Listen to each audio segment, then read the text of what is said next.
అయోధ్యాకాండము 64వ సర్గము.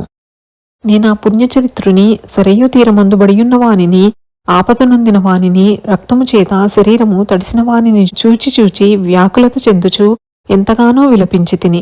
ఓ కౌసల్య, నాకెంతటి పాపము చేకూరెనని కడు దుఃఖించి తిని అని చెప్పి మునికుమారుని తన మనస్సును తలుచుకొని ఏడ్చినవాడై మరలా కౌసల్యతో నిట్లనెను. నేనా మునిని చూచుటకు వెళ్ళుట మంచిదో వెళ్ళకుండుట మంచిదో, పొరపాటున నాకెంతటి పాపము సంభవించినది అని చింతించుచు నేనా కుండతో మంచినీళ్లు తీసుకుని మునికుమారునిచే చెప్పబడిన దారిని బట్టి ఆశ్రమమునకు వెళ్ళి తిని. నడవనేరని వారిని, కనులు కనబడని వారిని, ముసలితనము చేత శరీరము వణుకుచున్న వారిని, రెక్కలు లేని పక్షులను బోలిన వారిని, చిక్కిపోయిన వారిని, ఇంతసేపైనది మన పిల్లవాడు ఉదకమును తీసుకుని రాడేమని అడులుచున్న వారిని, నా చేత నిరాశలుగా చేయబడిన వారిని, ఏ ప్రయత్నము చేయలేని వారిని చూచితిని. మునిపుత్రుని చంపితిన్నను పెద్దనైన దుఃఖముతో మనస్సు వ్యాకులత చెందగా, భయముచే గుండెలదరగా, ఆశ్రమమును చేరుకొన్న కొలది నా దుఃఖము అధికమయ్యను. నేను నడుచుచుండా కాలిచప్పుడు విన్నవారై, ఇంతసేపైనదిరా తండ్రి, ఇక్కడనే ఉన్న ఏటిలో నీళ్లు తెచ్చుటకు నీవు వెళ్ళి ఇంతసేపు ఆలస్యమును చేయుట నీకు తగునా నాయనా? మాకు దాహము చేత నాలుకలు ఎండిపోచుండగా నాయనా, నీళ్లకు వెళ్లి ఆటలతో కాలమును పుచ్చుచుంటివా? ఇంత ఆలస్యమైనను ఇంకనూ బాలుడు రాడేమని వగపు చేత నీ తల్లి దురపిల్లుచున్నది. నీళ్లు తెమ్ము. ఎన్నడిట్లు చేయవు, నేడేలనిట్లు చేసితివి పుత్రకా? ఈ మాటలను తప్పుగా తలంపకుము. నిన్ను నేను గాని నీ తల్లి గాని తప్పులు పట్టినచో నీవు ధన్యుడవయ్యదవు. ఓ తపోధనుడా, మాకు నీవే సుమా తెప్పవు, నీవే గతివి, నీవే మా చూపు కూడా అని మేము మా ప్రాణముల నెల్లప్పుడూ నీపై పెట్టుకుని బ్రతుకుచున్న వారము. ఓ కుమారా, మాటాడవేమిరా?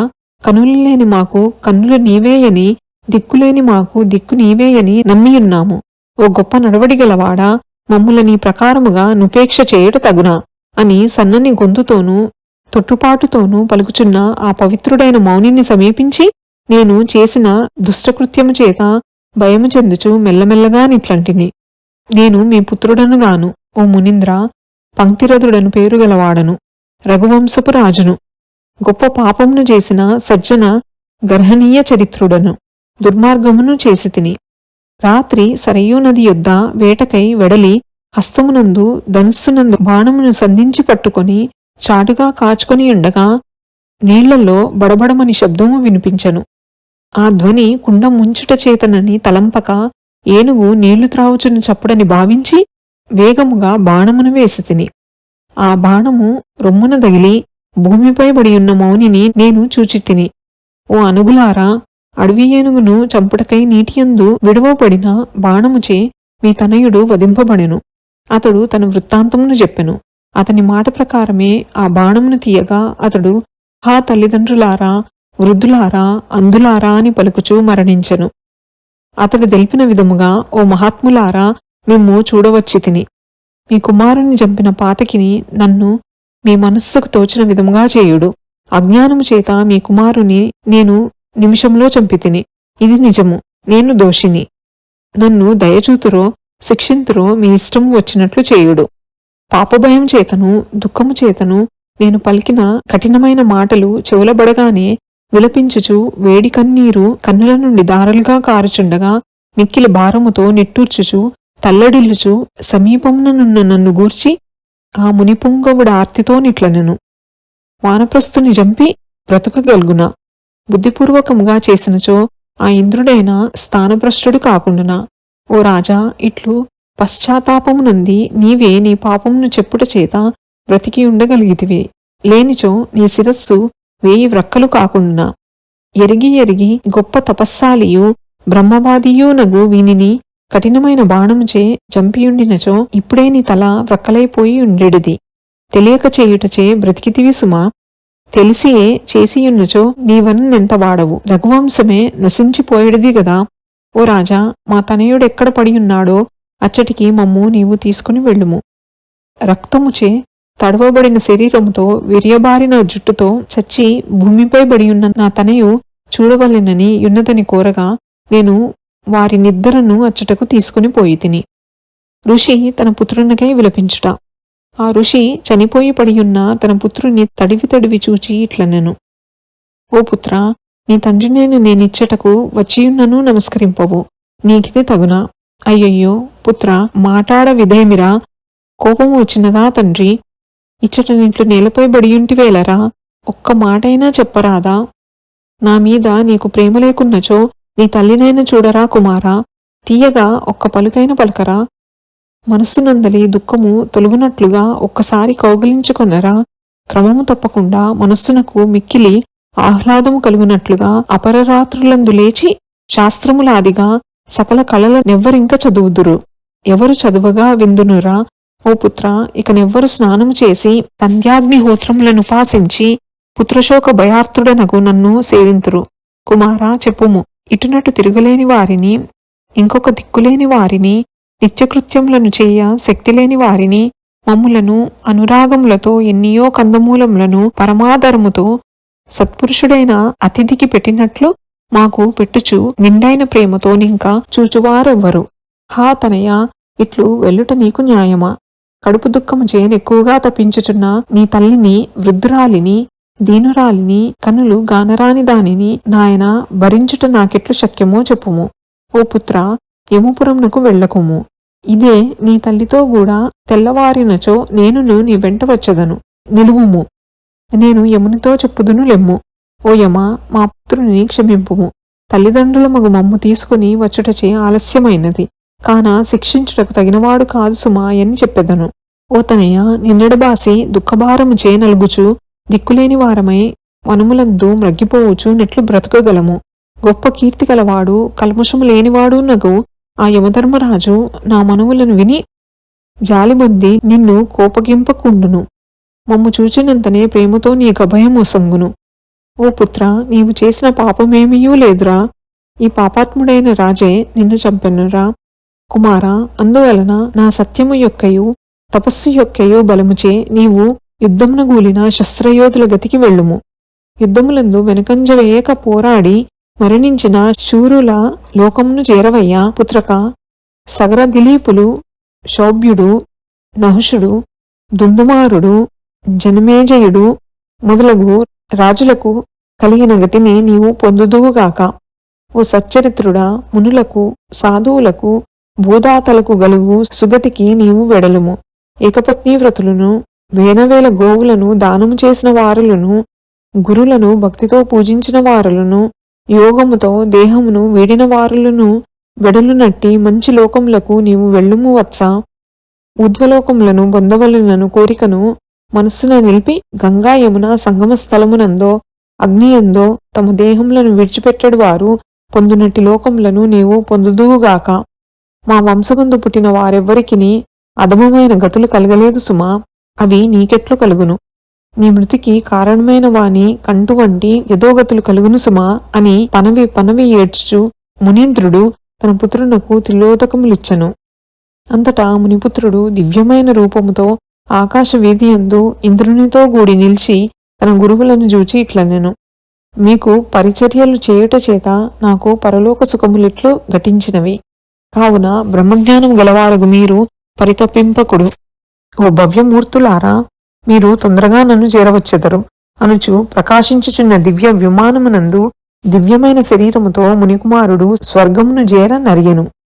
ఈ ప్రకారముగా కుమారుడు స్వర్గమునకు వెడలగా ఆ తపస్వి భార్యతో కూడా నతనికి నీళ్లు విడిచి చేతులు జోడించి దగ్గరనున్న నన్ను చూచి దుఃఖముతో తప్పించుచు నిట్లనెను. ఋషి దశరథుని శపించుట. ఓ రాజా, ఒక్క పుత్రుడు కలిగిన నన్ను పుత్రులు లేనివానిగా చేసేతివి గదా, ఇంకా చావనగా నాకు భయమేమున్నది. నాకును నిప్పుడే మృత్యువును కలగజేయము. మహాబుద్ధిశాలియు పవిత్రుడును నగు కుమారుని నిష్కారణముగా జ్ఞానవిహీనుడవై చంపితివి. ఆ దుఃఖము తీరునట్లుగా నిన్ను భయంకర దుఃఖము పొందినట్లు తిట్టెదను. నాకిప్పుడిట్టి పుత్రశోకమును కలుగజేసితివిగాన ఓ రాజా, నీవు కూడా నిట్లే పుత్ర వియోగ శోకముతో ఒంటరిగా తలచి తలచి దుఃఖించి చచ్చెదవు సుమా. ఓ రాజా, నీవు తెలియక చేయుట చేత నీకు బ్రహ్మహత్యా పాపము కలగదు.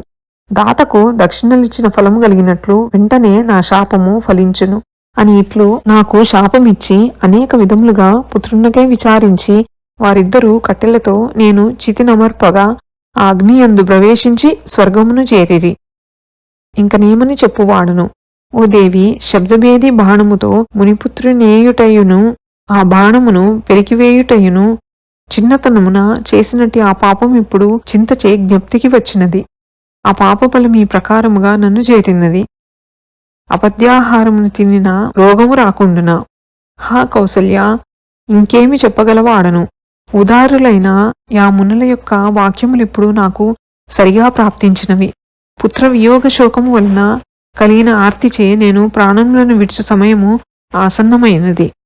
తెరుపు మరుపు లెక్కువగుచున్నవి. ఓ తన్వి, కన్నులు కానరాకున్నవి. ఓ మానినీమణి, నిన్ను చూడలేకున్నాను సుమా, నన్ను మెల్లగా స్పృశింపుము అనుచు భయముతో నేర్చుచు కౌసల్యతో నెట్లనెను. ఓ చంద్రముఖి, వినుము.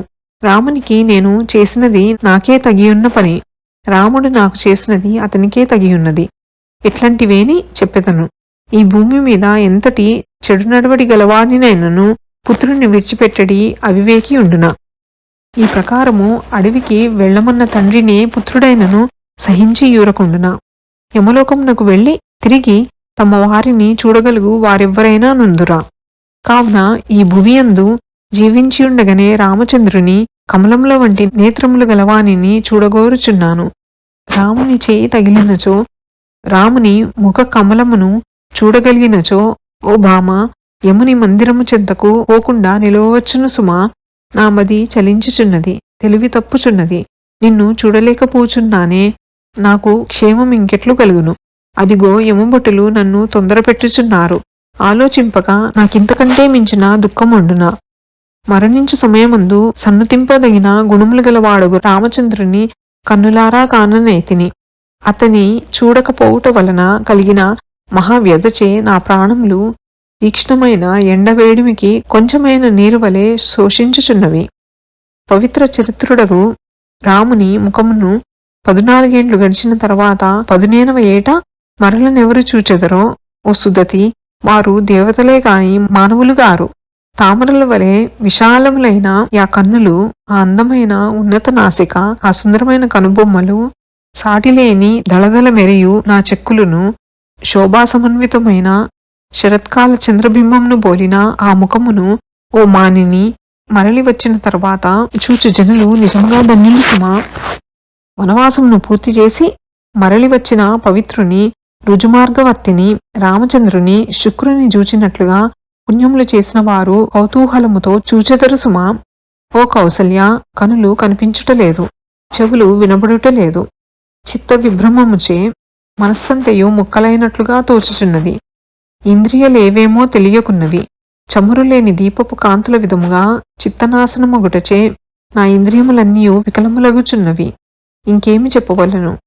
ఏటి వేగము గట్ల నెల్లను కూలద్రోయినట్లుగా ఓ కౌసల్య, పుత్రశోక వేగము అనాథుడునగు నన్ను దుఃఖమున కూల్చివేయుచున్నది అని చెప్పుచు మరియును, హా రామా, నా ముద్దుల తనయ, ఎక్కడకు వెళ్ళితివిరా?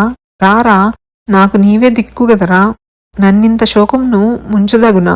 ఒంటరిగా నన్ను విడిచిపెట్టదగునా? నా అవస్థ ఒక్కసారి చూచి అయిన పోరా, ఇట్లు చేయట నీకు తగునా? అయ్యయ్యో పుత్రక, హా రామా, ఓ గొప్ప బాహువులు గలవాడా, హా పూర్ణచంద్రవదన, హా ప్రియపుత్ర, హా నన్ను రక్షించువాడా, ఎక్కడికేగితివి? రారా, నా ఆయాసము నంచుమురా, నీకు పుణ్యముండునురా అని పలవించను. మరియును, ఓ కౌసల్య, నిన్ను కూడా నేను పాడు చేసి తిని గదా. ఓ కాంత, సుమిత్ర, నిన్ను కష్టపెట్టి తిని. నాకు శత్రువైన ఓ కైక, నా కులమును నాశనం చేసిన దానా, ఈ భరింపరాని సంతాపము నీ వలననే వచ్చినది కదా. ఓసి చండి అని వాపోచు అర్ధరాత్రి సమయమున నా సీతానాథుని దళించుచు దశరథుడు ప్రాణములను విడిచిన వాడయ్యను. అయోధ్యాకాండము 64వ సర్గము సంపూర్ణము. శ్రీరామచంద్ర ప్రసాద సిద్ధిరస్తు. శ్రీ జగన్మాతార్పణమస్తు. శ్రీ శ్రీ శ్రీ. నమోస్తు రామాయ సలక్ష్మణాయ, నమోస్తు దేవ్యై జనకాత్మజాయై, నమోస్తు వాతాత్మ భువేవరాయ, నమోస్తు వాల్మీక భవాయ తస్మై. శుభం భవతు.